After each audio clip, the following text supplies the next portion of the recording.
So we will be live in just a few seconds and I will notify you.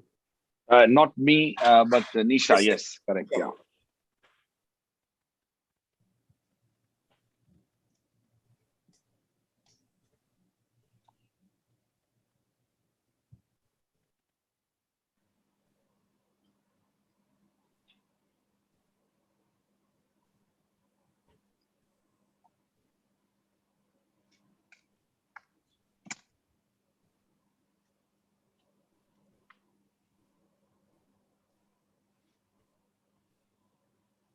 Ma'am, we are live. Greetings from OP Jindal Global University. I, Nisha Nair, Assistant Professor of English and Assistant Dean, Office of Academic Affairs at Jindal Global Law School, OP Jindal Global University, extend a warm welcome to all of you to the commencement lecture on the theme of Law is Everywhere, the Need for More Paths in Legal Education and Practice. I would now request Professor S.G. Srijit, Executive Dean, Jindal Global Law School, to deliver the welcome address. Thank you, Dr. Nisha. Good evening, everyone. Welcome to the academic year 2021-2022 and to the commencement lecture to welcome the students of BA Honors Legal Studies program. The theme of the commencement lecture is Law is Everywhere, the Need for More Paths in Legal Education and Practice. The distinguished commencement speaker is Professor Mark L. Miller, Dean, and Ralph W. Bilby Professor, James E. Rogers College of Law, University of Arizona. Dean Miller names his lecture Law is Everywhere. He's referring to the ubiquitous presence of law. Law herein is the network through which the human social interactions happen. The ubiquitousness of law also refers to the plurality of law.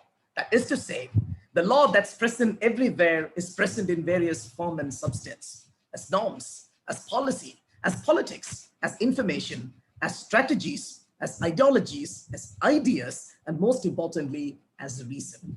The plurality of law does not mean law losing its basic characteristics.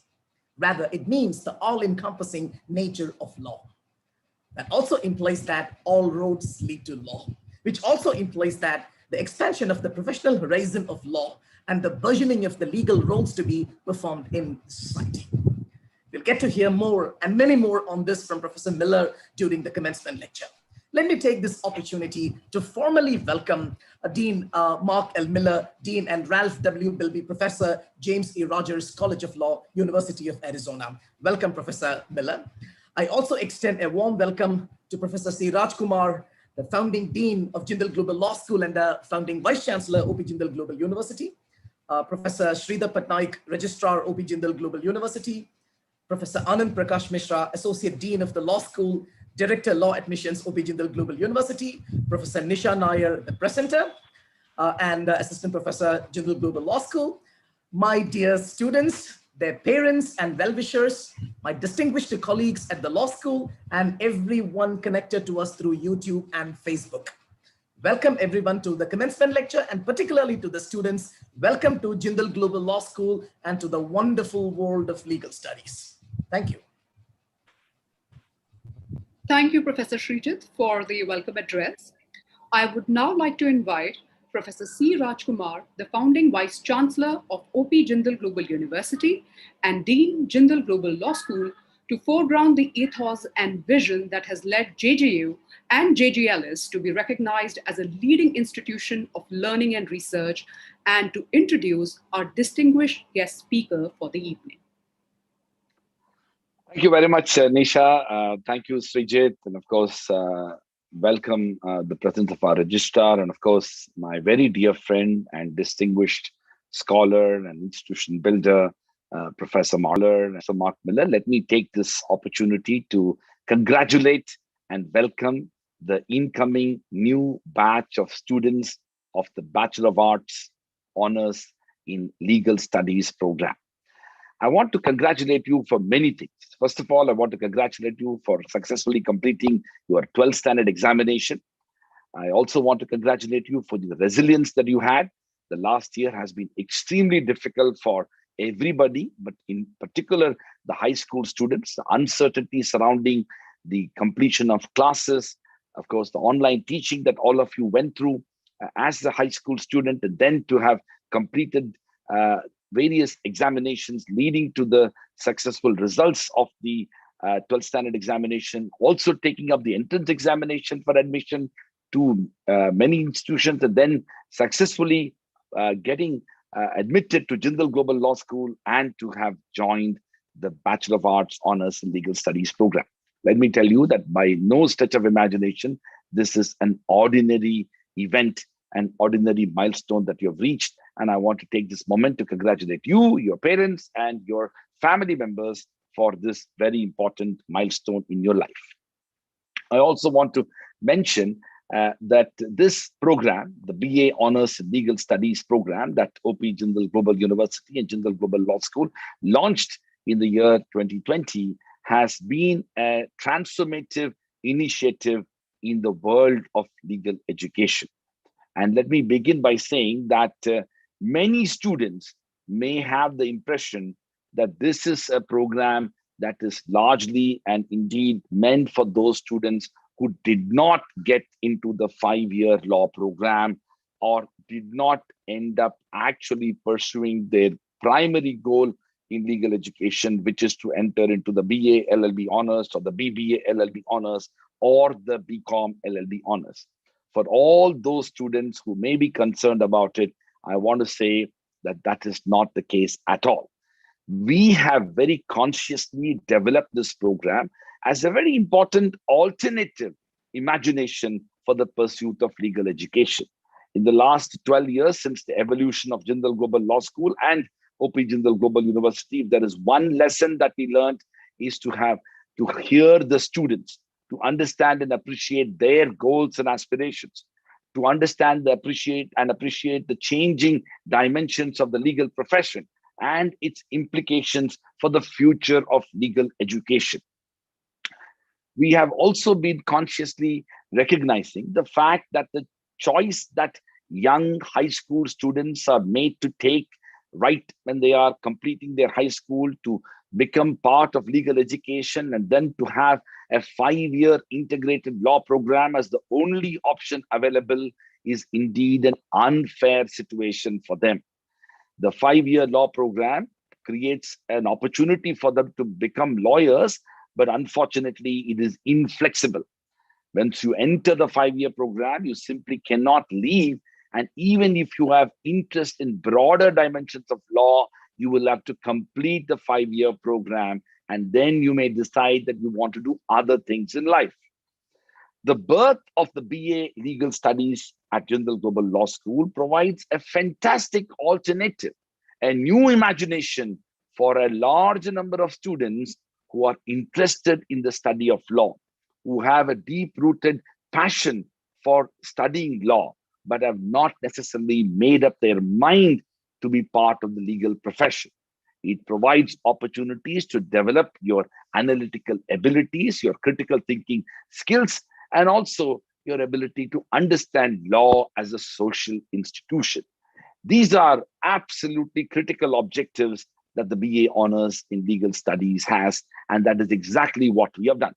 In addition to that, we also are conscious of the aspiration for a number of students at Jindal Global Law School's BA Legal Studies program to pursue the LLB program. And hence, we have created a pathway into our 3-year LLB program for those students who may choose to do so. And that information has already been provided to them.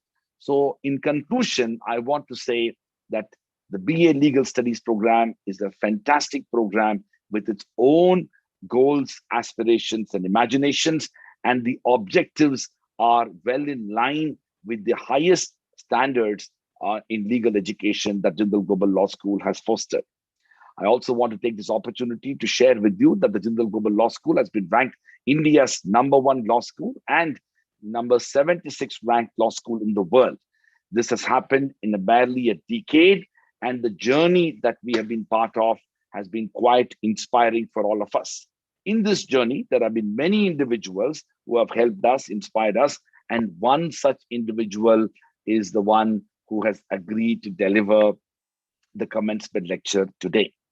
With those words, let me have the privilege and honor to introduce Professor Mark L. Miller, who is the commencement speaker for the inauguration and welcoming the batch of the BA Honors Legal Studies program. In fact, the BA Legal Studies program was inspired by his own initiative, which was a pioneering initiative in American legal education. Mark Miller is the Dean and Ralph W. Bilby Professor of Law at the University of Arizona College of Law. Dean Miller taught at Emory University Law School from 1988 to 2005, where he served as Associate Dean for Faculty and Scholarship. He is a graduate of the University of Chicago Law School and Pomona College and grew up in Los Angeles. Dean Miller writes and teaches about environmental law and policy and criminal law and policy. He is the author of more than 70 articles and essays on a wide range of environmental, criminal justice, immigration, and legal theory topics. He is the editor of several case books on criminal procedure and sentencing and co-founded the Federal Sentencing Reporter, the leading journal on sentencing law and policy, and a joint project of the Vera Institute of Justice and the University of California Press. He currently serves as a series editor for Summit's books focused on the intersection of environmental science, law, and policy. Dean Miller's scholarship addresses the nature of law. On the criminal side, current work includes a series of articles on the role and regulation of prosecutorial discretion, including a multi-year empirical evaluation of prosecutorial decision-making. At a more general theoretical level, this work deals with policymaking within executive branch agencies, especially in those areas not readily amenable to external judicial or legislative review. His environmental work highlights topics at the intersection of environmental science, policy, and law, with special attention to the concept of sustainability and to the relationship between science and environmental policymaking. Much of his environmental work is done in collaboration with natural and social scientists. At Arizona, Dean Miller serves as co-director of the Arizona Law Program in Criminal Law and Policy and has joint and affiliated appointments with the University of Arizona Institute of the Environment, the Environmental Health Sciences Program at the University of Arizona Zuckerman School of Public Health, and with the Global Change PhD minor, and among other programs and institutes. He serves on various university committees, including a working group through the McGuire Center for Entrepreneurship at the Eller College of Management to create a new master's program focusing on capitalizing ventures. He also serves on the steering committee developing a new graduate degree certificate program in American Indian Natural Resource and as associate director for interdisciplinary education at the Arizona Telemedicine Program. Before teaching, Dean Miller served as law clerk to Chief Judge John Godbolt of the U.S. Court of Appeals for the 11th Circuit, as attorney advisor in the Office of Legal Counsel in the U.S. Department of Justice, and as special counsel at the Vera Institute of Justice in New York. Dean Miller has been a visiting professor at Stanford Law School and Duke Law School. Dean Miller is a member of the American Law Institute and an advisor to various criminal justice and environmental publications and organizations. Lastly, Dean Miller has been a very dear friend and an institutional mentor for OP Jindal Global University, Jindal Global Law School. We have built collaborations and partnerships that have immensely benefited our students, and we continue to build on that. And I know for sure the students of the BA Honors Legal Studies program who have been admitted this year will also be beneficiaries of this relationship. With those words, let me invite Dean Miller to deliver his commencement lecture on the theme, Law is Everywhere, the Need for More Paths in Legal Education and Practice, and to welcome the students of the BA Honors Legal Studies program at Jindal Global Law School. Thank you so much. And thank you for the generous introduction. The summary I might give is that I have been a lawyer and a legal scholar for many, many years, and that leads to a perhaps too long introduction, but thank you so much. Hello to my colleagues and good friends at Jindal Global University, and especially a welcome and congratulations to you, all the new students in the BA Honors of Legal Studies, and to your families. I have watched the extraordinary growth and success of Jindal Global University and its law school for the life of the institution. But my interest in Indian law, politics, society, and economics extends far earlier. around the age of those of you who are starting this BA, early in my own college career here in the US, I took a half year and moved to India and lived in Lucknow, UP. My interest in Indian history, politics, society, and law predated that experience, extended after it, including some time studying at Oxford, and put the opportunity that Jindal Global University represents on my radar as an American lawyer and academic at an early stage. I've returned to India many times since, often to watch, encourage, and celebrate the growth of Jindal Global University. It's a very special place. Indeed, I think no university anywhere, not just in India, where the standing is extraordinary, but anywhere on earth has moved as fast or as far as Jindal Global University in the last decade. You should be proud to be a student there now in this program. You will get a first-tier education. And I expect the impact on your careers, the kind of pathways that Vice Chancellor Kumar has already mentioned, but whatever path you follow, that your pride in this education will only grow over time. In Siraj Kumar, you have an extraordinary leader. There is a great faculty recognized, again, not just around India, but around the world as scholars and teachers. And the world has taken note. You are now only the second cohort of students to start in this unique program, the BA Honors in Legal Studies.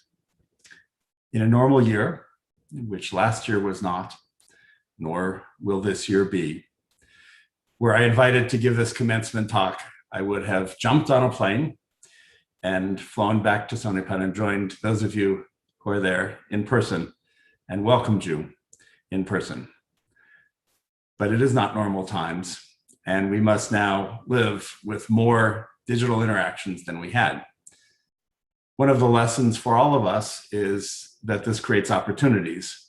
It makes it easy for me to get up early in the morning here, in the evening in India, to join you for this talk. It makes it easier to pull practicing lawyers, judges, and speakers into the classroom. And I think we will see that even as we ultimately pass through the challenges of COVID and this pandemic, that we will have learned, changed, and improved our professional interactions and our educational interactions going forward.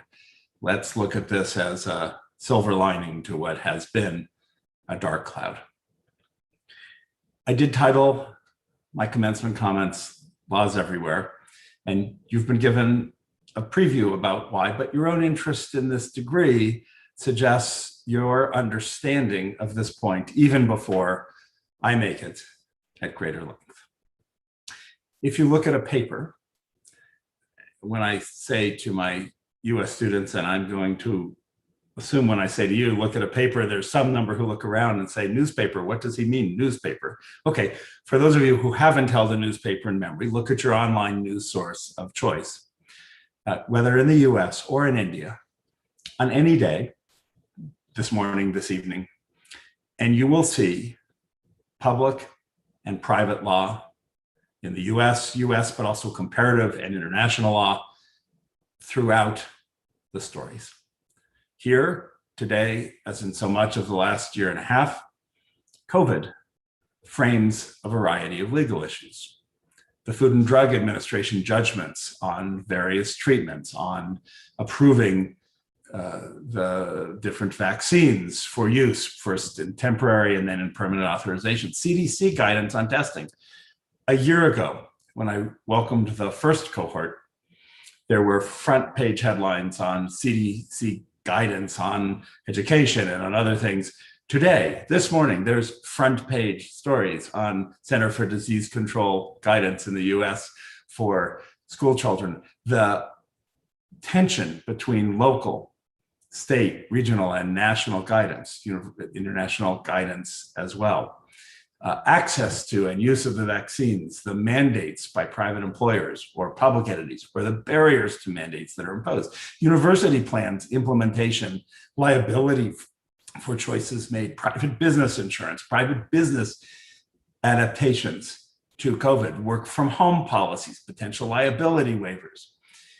That's one set of issues that has been there and continues. Another involves in the US, the legal structures that produce or cause friction in our society across race, gender, and wealth.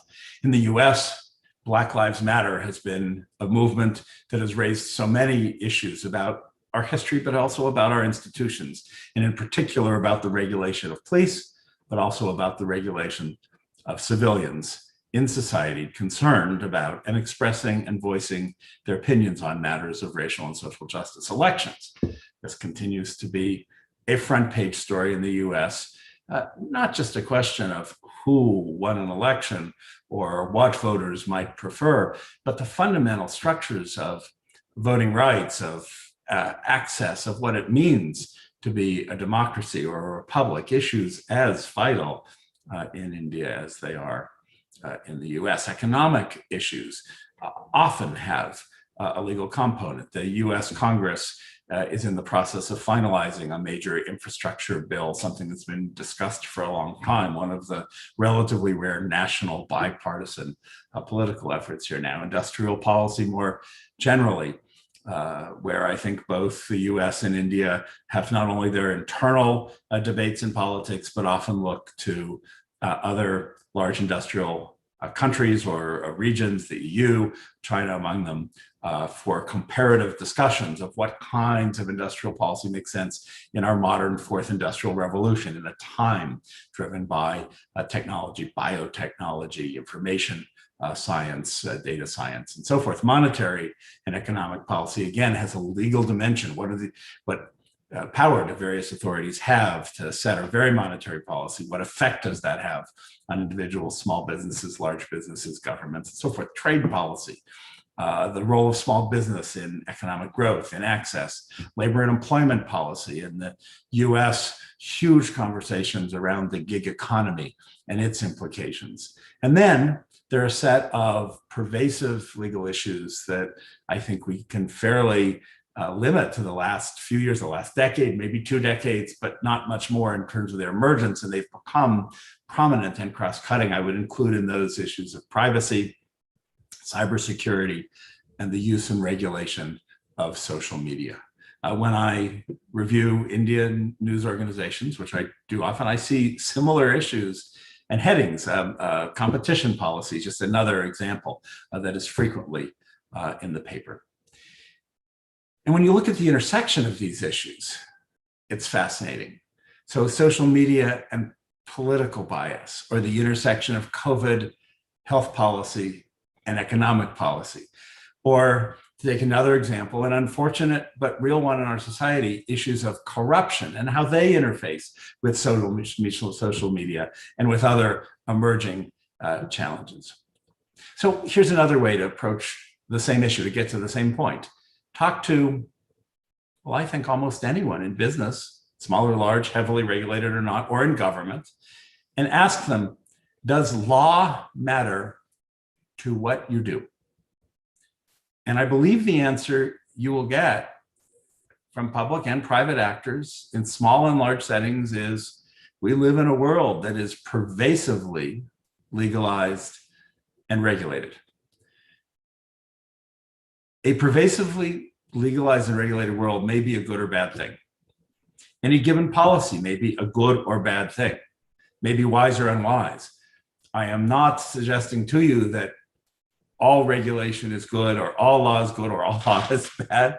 People have made those arguments. What I am suggesting is that in the modern world, which is so heavily legalized and regulated, understanding law and regulation, knowing how to navigate its many alleys and passageways, is an advantage for work, life, and further study. Again, whether you follow the path in India or in the US or elsewhere to become a fully licensed attorney, whether you pursue an additional degree path or not. let me give a couple of pieces of evidence in support of this proposition, but also to suggest that some of what I'm talking about is not yet fully recognized, either by educational institutions or by society. And it's one of the things that makes the BA honors in legal studies, or a degree I will talk about here, so extraordinary. If you look at US Department of Labor employment statistics, what you see is that the employment numbers for US JDs, fully trained professional degree in the US, is a graduate degree, and then there's a licensure, and those numbers are great. And in fact, they're stronger than pre-COVID, to the surprise of many people. The demand for lawyers in light of COVID has actually gone up across the sector. At the same time, there are many fewer JDs graduating from US law schools than there were a decade ago, and the numbers dropped after the recession in 2008, 2010, and they've stayed down. So you might say, Dean Miller, that's a statistical trick. You're saying the employment numbers are great, but there are fewer people graduating, so maybe it's not such a good market at all, and maybe more people will come in and the jobs won't be there. But there's other evidence, it's more subtle in the Department of Labor statistics, that suggests what's actually going on. One of the Department of Labor studies suggested that there might be a 4% growth in demand for JDs, another 5 to 8% over the next decade. That's a little above average for all jobs. But the same study suggested a huge growth, almost double that, or more than double that, in the demand for paralegals. That's interesting, but paralegal is a fairly traditional category. What I'm talking about is the vast space between fully licensed attorneys and paralegals. And if you look, and these are not categories that our US Department of Labor fully recognizes, but in associated professions, arbitrators, mediators, legal support workers, legal technology workers, you see very significant growth rates. What I see in that is a transformation of the legal sector. Legal needs haven't gone away. In fact, they've grown, and they will grow over the course of your professional lifetimes. I know predicting something a year from now is tricky. Predicting something 60 years from now may sound foolish, but I'm confident about that. Again, think of privacy, cyber, IP, biotech, driverless cars, drones. Think of issues of migration within and around the subcontinent, in the US, in Latin America, throughout Africa, throughout the world, throughout Europe. Think of civil rights, employment issues, family, business, the kind of issues that are not going away. The technology will not change and displace. Think of the vast realm for compliance, a concept so broad, it is in fact hard to define, but those US Department of Labor statistics talk about inspectors and compliance officers and correctly see growth. So what is happening? One thing that's happening is a recognition of the inefficiency of the legal profession.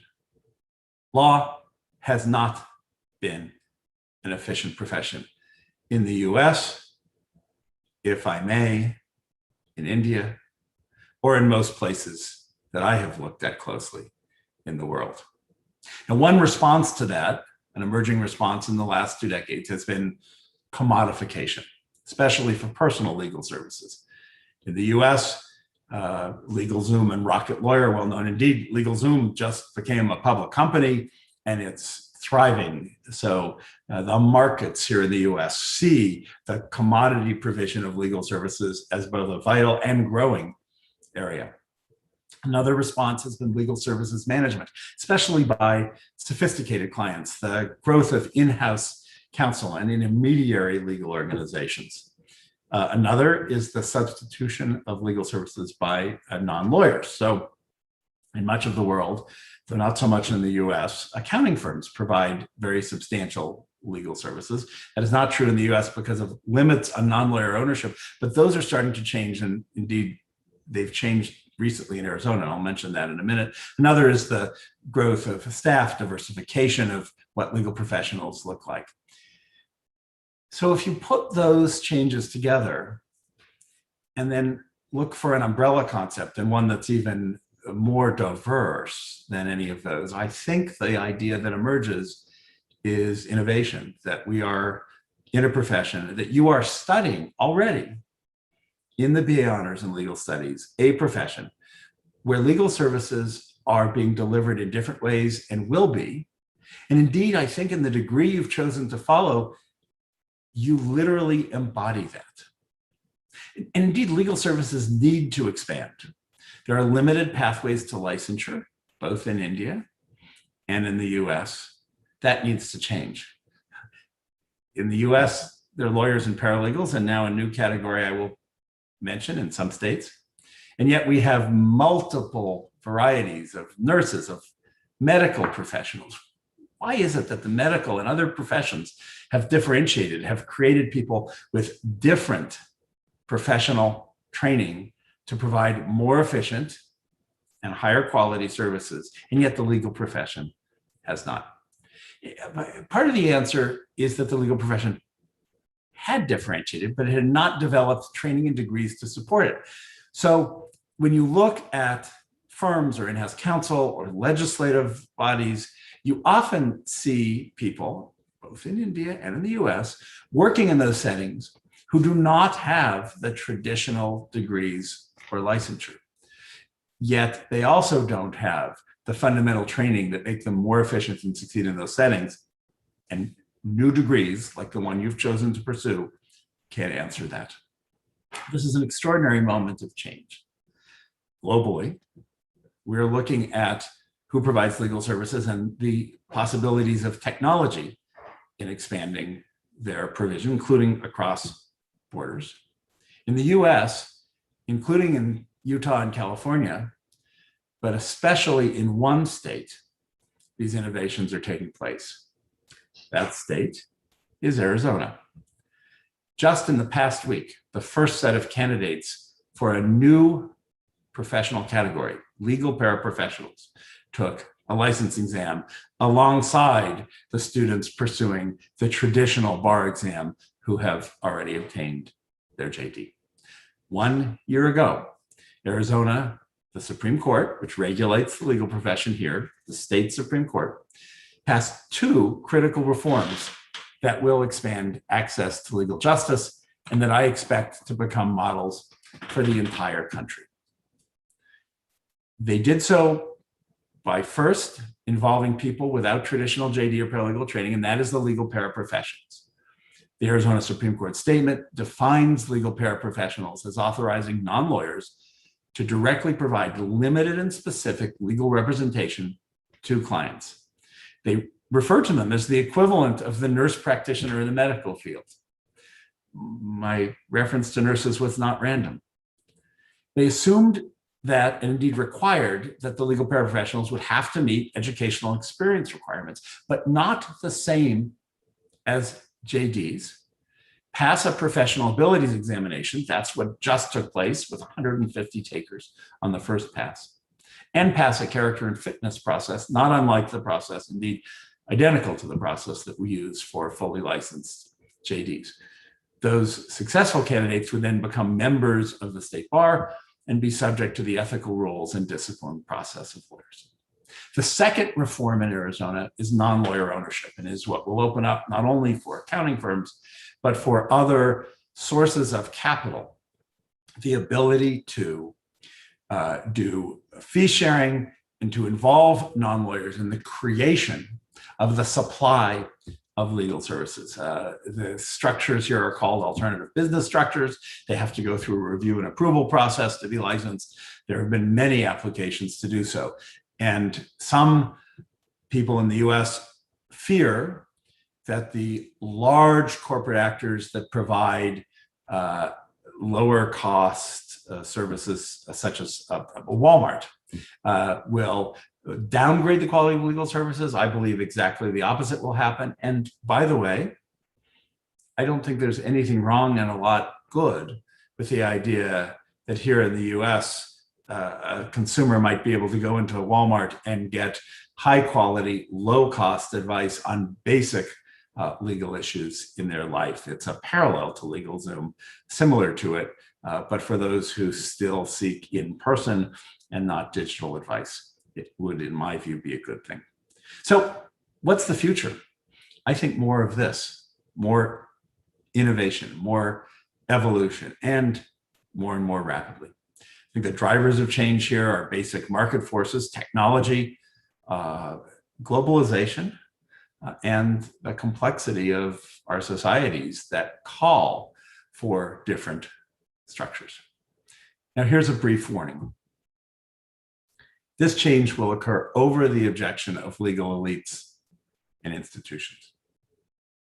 The Arizona Supreme Court did not ask for lawyers to vote on legal paraprofessionals or non-lawyer ownership. And indeed, if they had, it would have failed. The reform came despite the objection of existing professionals and power structures. The Utah Supreme Court, the other state in the US that has been at the front edge of legal innovation, created a regulatory sandbox where new experiments could take place, be reviewed, and ultimately approved. They too did not ask lawyers in the state to vote.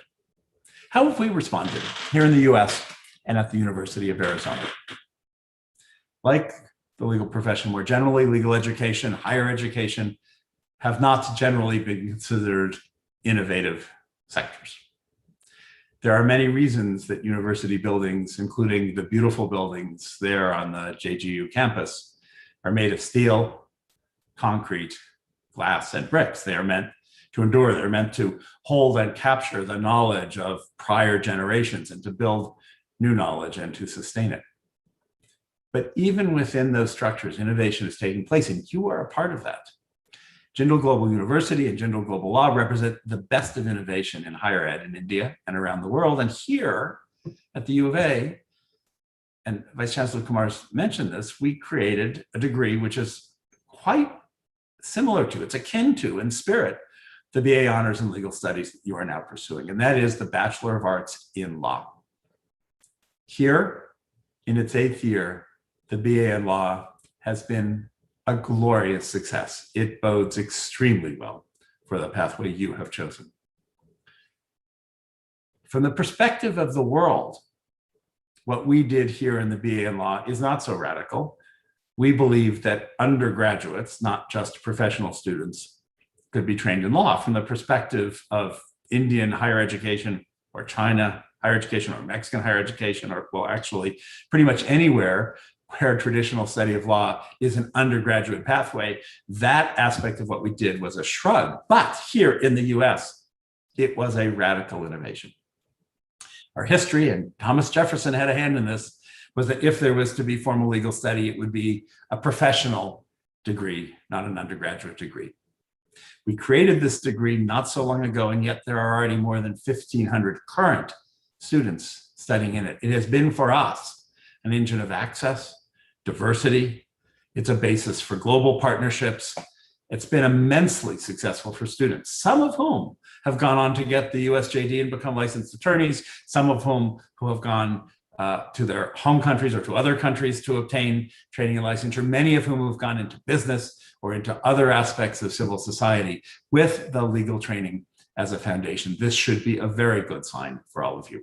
But we've also created a master's degree for non-lawyers. The traditional master's study, the LLM, for those with fundamental legal training, isn't a fit for non-lawyers. And yet there are many non-lawyers who are responding to exactly the same pressures I've been describing, the exactly same changes in business and society, for whom the study of law makes sense. Often these are professionals.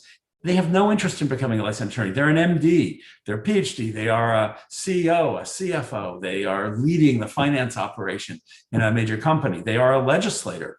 10% of the state legislators in Arizona are currently taking our master's degree. By our, I mean the College of Law.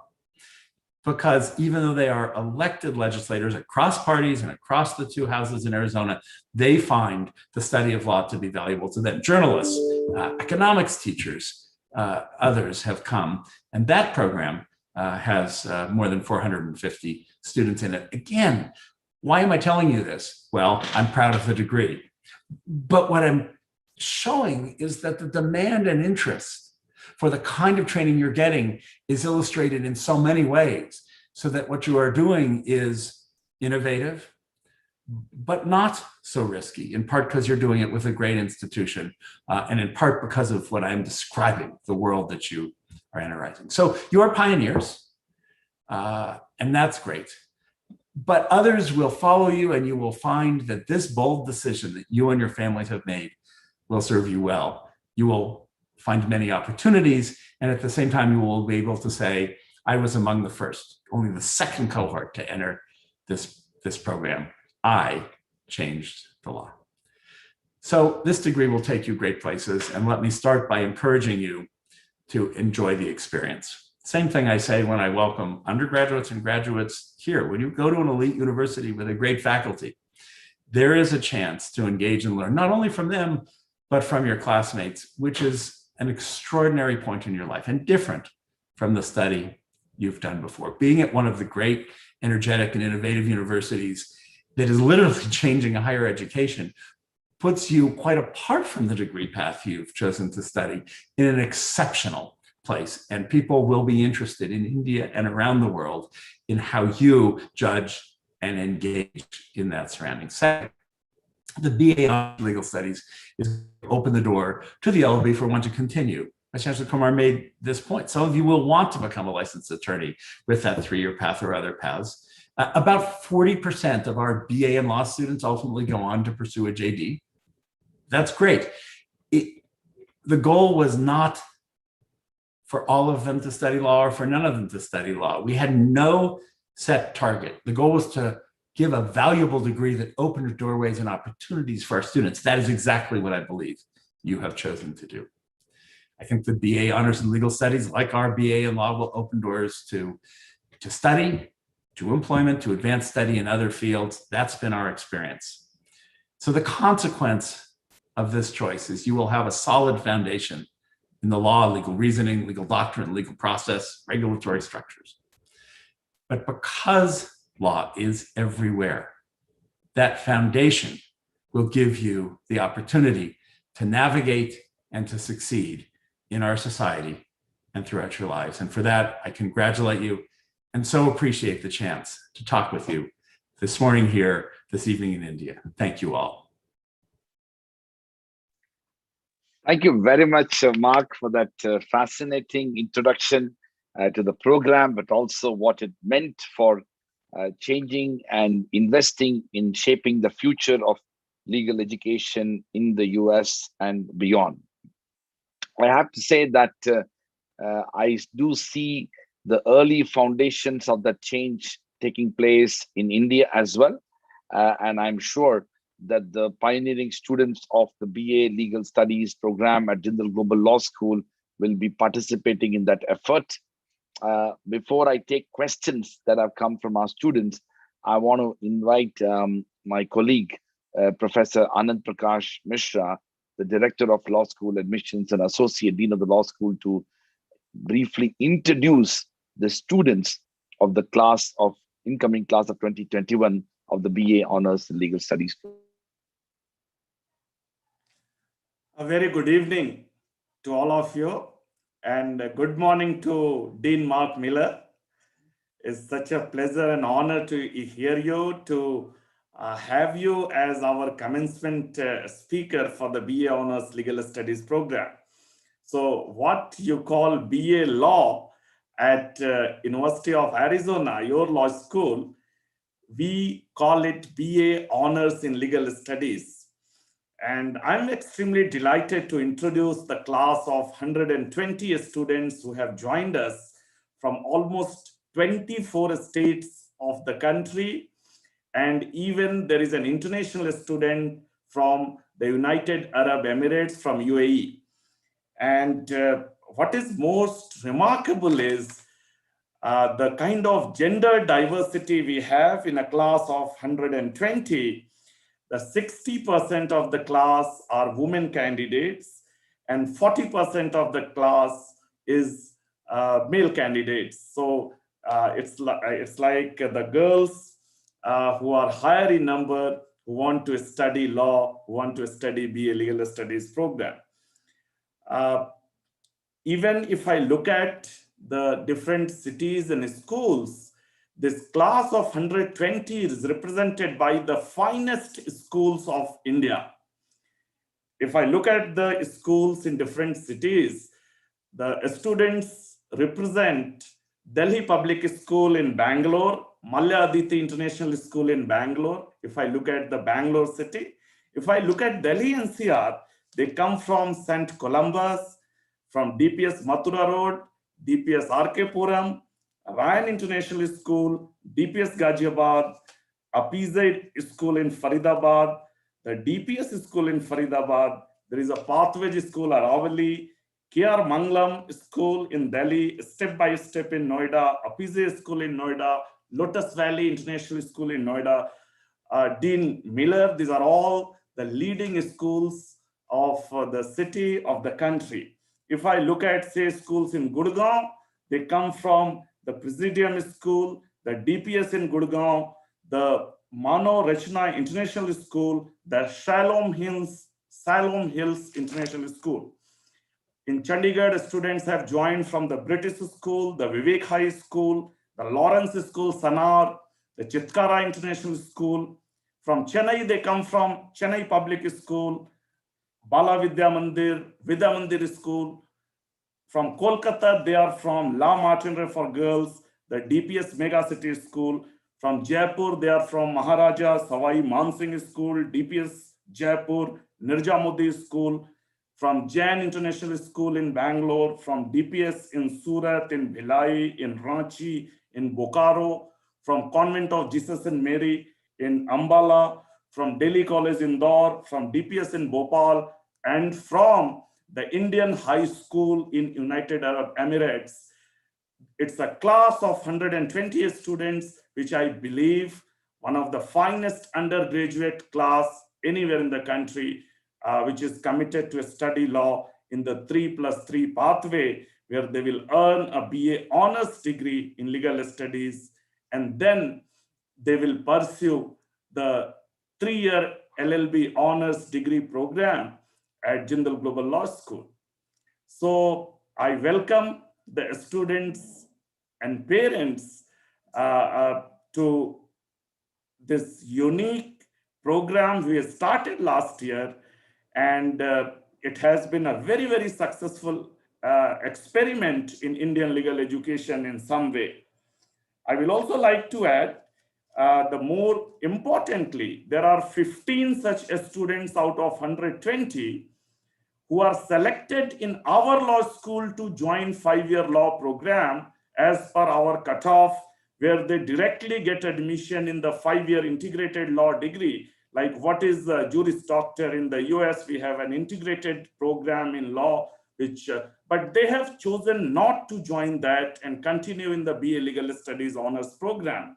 I am sure many of them have received offers of admission from various law schools in the country in the 5-year law program, but they are committed to study BA honors legal studies program. I mean, I have no doubt this program has a very bright future.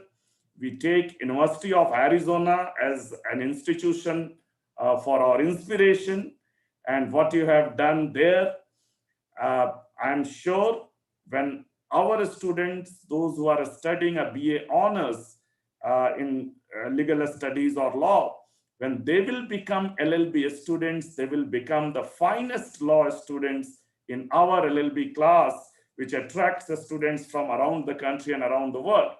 So it's a great pleasure for me. I'm extremely delighted for the students who have joined this program and for the parents who are attending this session. And I mean, of course, we are delighted to hear your answers to the questions from the students. So thank you. Thank you. Thank you very much, Anand. And we have already received a number of questions. So Mark, if you permit me, I will shoot those questions to you. Well, so I will have to be selective here. So there was one question here: with one eye at a career in law, how should a BA legal studies student approach our courses during the 3 years of the program? Is the said approach likely to be any different amidst the pandemic and the virtual mode of learning? So I don't think the approach is fundamentally different. The challenge the virtual model adds is in building relationships with your classmates, which is often a huge source of learning, and building the relationship with your professors so that they can advise, counsel, and write recommendations down the road. And some of that human interaction is harder digitally, but by no means impossible. So if your professors offer office hours, even if you don't have a specific set of questions, the lecture was brilliant, you're following the materials, you're feeling good about it, go find a chance to interact.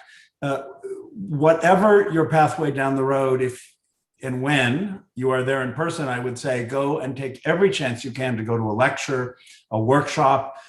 It may be in an area in which you have no interest, but ultimately you're not going to know what those interests are. Part of being an undergraduate and part of the brilliance of the BA Honors in Legal Studies and the BA is that they, even more than the 5-year LLB or than the JD, say, here's a variety of pathways and open doors, explore, find what interests you, look around you and listen to where the market has demands and needs. So in answer, first, I don't think the pathway is any different between those who are committed already. They know they want to then do the 3-year degree and be licensed versus those who are looking for and as you have pointed out, make the conscious choice. This is a great foundational degree. I do not think that path is different. And in the digital world, we have found it has strengths and weaknesses. The ability to review classes, the ability to pull people in. It's not all on one side. Of course, we look forward to the time when we can again do both. But part of the lesson for all of us is some of the opportunities and advantages in terms of accessing faculty, accessing alumni, accessing professionals, connecting with each other is there. It is an odd moment. There are clearly additional challenges, but there are opportunities too. And these students will come out with an ability to interact professionally that graduates from 3 years ago of any degree program did not have. And I would flag that. I think our graduates now are being hired across our programs in part because they live in this digital world and can function more seamlessly in it. Thank you very much, Mark. There's another very interesting question. This is probably, you're best suited to answer. Considering that it is a relatively new undergraduate program in India, what are the different career options that could be available to a BA Legal Studies student in general and in particular in the US? And would you recommend the pursuit of a JD program after the BA Legal Studies? Yeah, so the US, well, first of all, we've had a steady stream of wonderful students from India who've chosen to come to the US to get the JD or sometimes the LLM. The LLM is a fine degree, but the extraordinary opportunity is the JD. Because the JD allows general licensure in the US, and whether a student returns to India or practices in the US or practices elsewhere is an enormously powerful pathway. Traditionally, non-US lawyers who've come to the US have pursued the LLM. Again, a fine degree. It allows licensure in a limited number of jurisdictions. One of those is New York. Often for people becoming a member of the New York Bar is sufficient. But if you want to increase your opportunities in legal practice, then the JD is a great degree. And the University of Arizona and a number of US law schools are allowed to give 1 year of credit to the 3-year US JD program for study in other legal systems. And your BA honors in legal studies absolutely would count as a foundational legal degree, shortening the path. So if you want to come to the US and get training, you could do an LLM in 1 year, or you can, in many schools, fine schools, the better law schools here have moved down this path because they can entice great students and know they have the skills to succeed, get the JD in 2 years. Between those choices, I would strongly encourage you to think about the JD. Here's one other interesting point. And again, my fondness and respect for the Indian legal system and for India has already been expressed. But in the US, there are no national or nationalization. There's no requirements that you be a US citizen to be a licensed member of any US bar or to practice in the US. Now, there are immigration barriers, which are complicated and we understand to where you live, but your professional training is not limited. I cannot become a licensed attorney in India.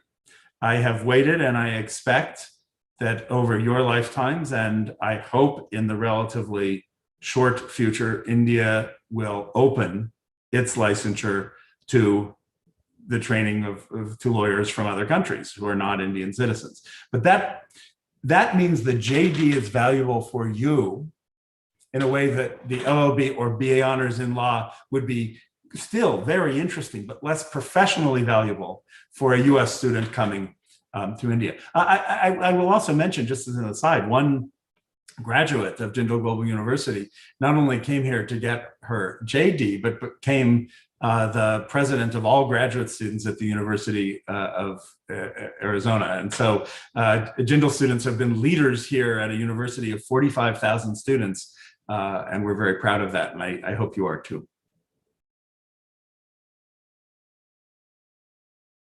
Roger, you're muted. Thank you very much, Mark, for that. There's too many questions for me to handle, so I'm going to pick up a few. This is another fantastic question. Could you please throw some light on some of the non-legal approaches that we can focus on learning during our program, which can build our skills to work in the policy-making sector? Given that your environmental work cuts across disciplines, would you suggest knowledge of any specific social sciences that may help to approach law and policy making as a whole? It's a good question. Yeah. Absolutely. I do not remember, but I'm going to hope and assume that you offer basic statistics courses to these students, and obviously you do at JGU. The comfort with basic statistics, you do not need a PhD in statistics, you do not need a master's degree in statistics, but the comfort for understanding social science, for engaging in questions of pattern and practice is an immensely powerful tool, not only for policy, but for legal practice. I say the same thing both to our BA students and to our master's and JD students. More generally, there's an emerging trend in policy studies toward the use of empirical and experimental methods to test and develop policy, to have policy be data informed. And this is affecting those students who are studying in the School of Government and Public Policy, our law students, business students, very much share this as well. There are various courses that could lead you there. The study of data science or the use of big data in policy, a course in experimental methods. How do you test the effect of different potential laws or processes on actual outcomes? If you want more families to get access to a given benefit or businesses to have access to capital or credit, which rules in fact create barriers or open pathways to that? But the first step on that path is basic training in statistics. The second would be some exposure, which could be across a variety of classes, to the experimental and empirical methods that are coming to shape so much of the best policy. Thank you very much, Mark. There's another question which I think, without putting you on the spot, I'm still going to take that question. This question is about students are saying that we know that the University of Arizona Law School has a partnership with Jindal Global Law School, but what kind of specific relationship could be created for the benefit of the BA Legal Studies program? Well, so Roger, if you're willing, right here on the screen, we can agree that any of your BA studies, BA honors and legal studies students can come and spend, a semester or a year here at the University of Arizona because of our BA in law program.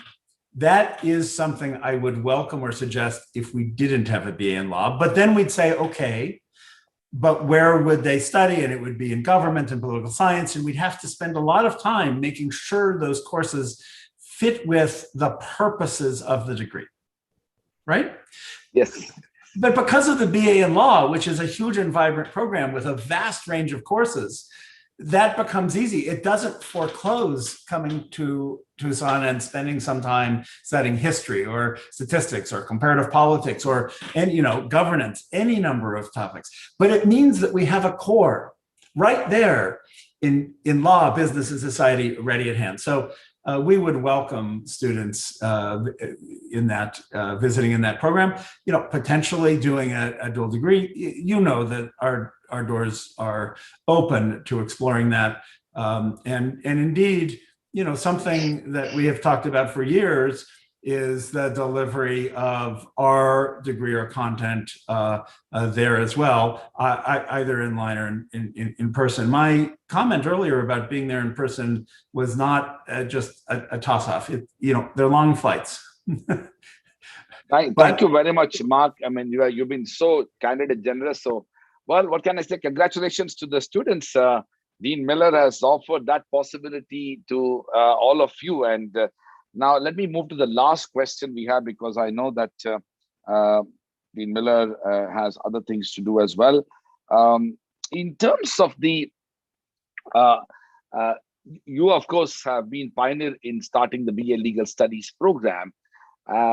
What are the sort of advantages of people who have done the BA Legal Studies to enter into the JD, as opposed to any other undergrad student who is looking at JD? Of course, I'm conscious that these are still early days to have a comprehensive data, but do you have something to share? Yes, of course.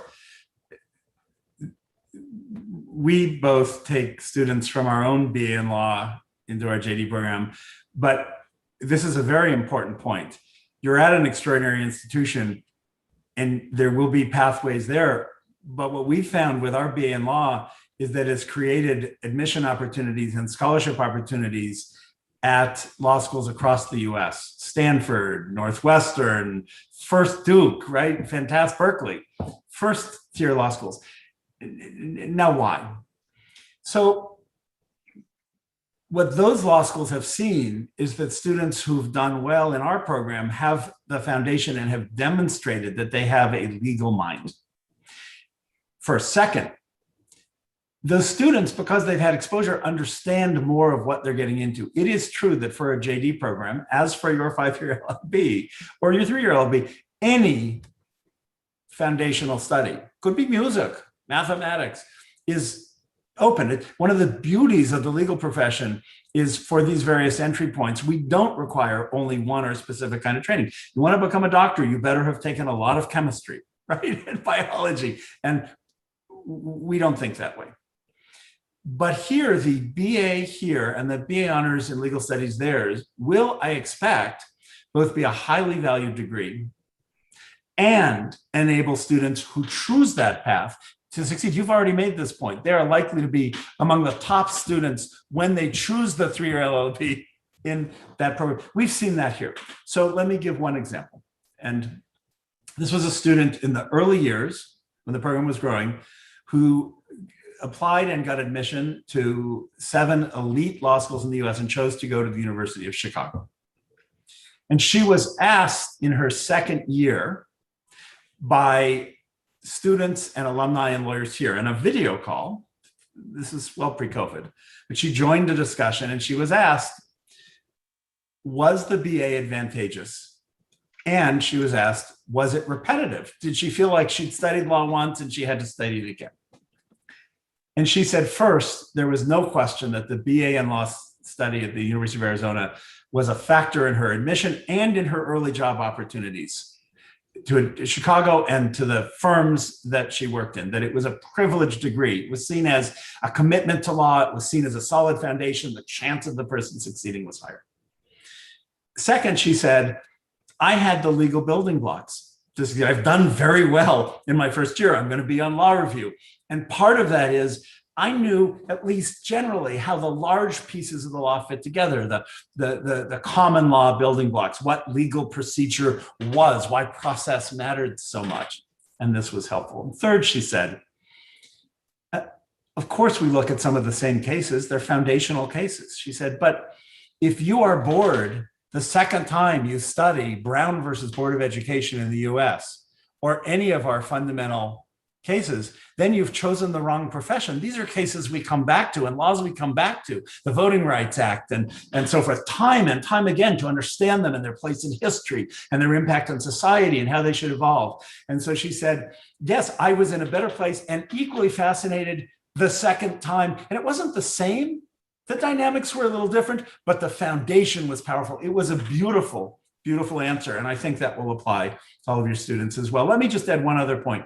If people have other questions, you know this, all of you know this, I'm happy to hear from you down the road. I'm not hard to find. It is a digital world.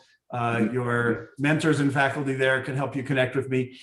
Please remember the change in time zones and that I am trying to run a law school, so there might be a little delay in responding, but I do welcome direct questions over time or questions through your faculty and leadership. I do view this as a friendship and a partnership. I'm so excited by the degree path you've chosen. So if there are questions in the future, I hope people do not feel like this was the one opportunity to ask them.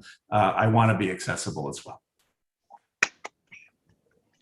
Thank you, Dean Miller, for a fascinating lecture, but also a fantastic Q&A session. I know for sure that the students of the BA Honors in Legal Studies have been immensely benefited. I know also that many students who were, sitting on fence and trying to think whether they should do this or not would also have been convinced by your compelling presentation about the importance of the program itself. With those words, can I request Ms. Dr. Nisha Nair to take it forward? Thank you, Professor Miller and Professor Rajkumar for engaging in the Q&A session and responding to the questions from our students. We also thank our students for raising interesting and pertinent questions. I would now request Professor Dabiru Sridhar Patnaik, Registrar, OP Jindal Global University, to make the concluding remarks. Thank you. Thank you very much, Dr. Nisha Nair. It's indeed a pleasure to be joining all of you. Good morning, Professor Mark Miller, and good evening, everyone. As rightly said by the Vice Chancellor, it's truly a fascinating lecture, and it only goes on to state that the future is glorious for all our BA honors in legal studies students. And it's been such a logical conclusion to the day in terms of the topics and themes that we have touched upon. And just for the sake of our commencement speaker, if I may mention, in the morning we started off with a presentation on the art of law and advocacy, and going on to discuss the state of legal profession in India with a particular reference to corporate law. And here we are now talking about the fascinating opportunities that law and legal studies could offer. And we just cannot thank Professor Mark Miller enough for this very insightful lecture that in a way explained everything about the program on legal studies, and rightly so, the Bachelor of Arts Honors in Legal Studies for the benefit of all our incoming students to the class of BALS, as we call it, and also for the benefit of all the parents, guardians, relatives, and friends to know more about this program and what the program could offer. And with all due immodesty, if I may say, the JGLS and the JGU is also rightly placed to offer this program, given the nature of interdisciplinarity that we have and the nature of pedagogical experiments that we take up in terms of imparting the education. So all I can say is that while welcoming and congratulating the incoming students of the BA Legal Studies this year, that you're going to have a thriving experience, because what all is required to study BA Legal Studies, you'll have all that and much more at the Jindal Global University, wherein we have various schools touching upon all the requirements of your program. So you will not only benefit from the JGLS, but all the other schools. And for the paucity of time, I'm not going to talk about the other schools that we have, but certainly you are going to experience the rich pedagogical investment that we have pertaining to understanding the nature and the reading of law for all your future pathways, as rightly remarked by Professor Mark Miller, because the kind of opportunities that you might have, if I may say, not even the 5 years law students could have, right? And that's been explained by the Vice Chancellor in a very succinct manner as well. So all we would request you is to take up your university education much more seriously, but without missing on the fun, because learning at Jindal Global University is a great fun, because it's a place of ideas and bonhomie, and wherein we take and we appreciate all the ideas that come from students. So we take up a very student-centric learning approach. So you'll have many opportunities to benefit from within the classroom and even outside the classroom.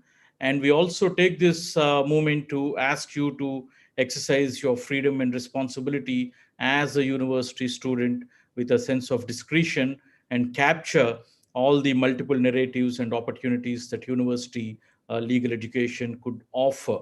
And as part of which, and to ensure that your induction into the JGLS is smooth, uh, we had already convened a pre-semester training and immersion program, which I presume most of you had attended. And we also have a resource orientation program coming up that could give you a greater understanding about the university before you all return to the university for an on-site learning in the foreseeable future. And unfortunately, due to the pandemic, and without disrupting the continuity of education, we are going to start our classes from 16th of August in a virtual manner. In closing, I once again take this opportunity to thank our commencement speaker, Dean Mark Miller, for his time and efforts to educate all of us. And I also take this opportunity to thank the Dean of JGLS and the entire leadership of JGLS for having organized this particular lecture with the able support of all the staff members. And I also take this moment to thank the Office of Admissions and Outreach for having successfully set up another batch of the BA Honors and Legal Studies program. And I also sincerely thank our team members from the Information Technology Office and all the other relevant offices that curated and ensured that this program is a great success. I also thank all the students, their parents, guardians, friends, relatives, and all other viewers for your participation, patience, and all your questions. And we only have a lot more to do moving forward as you begin your university education. So thank you very much, and congratulations, everyone, once again. The program has ended. Thank you very much, Mark. Thank you so much. Thank you to all of you.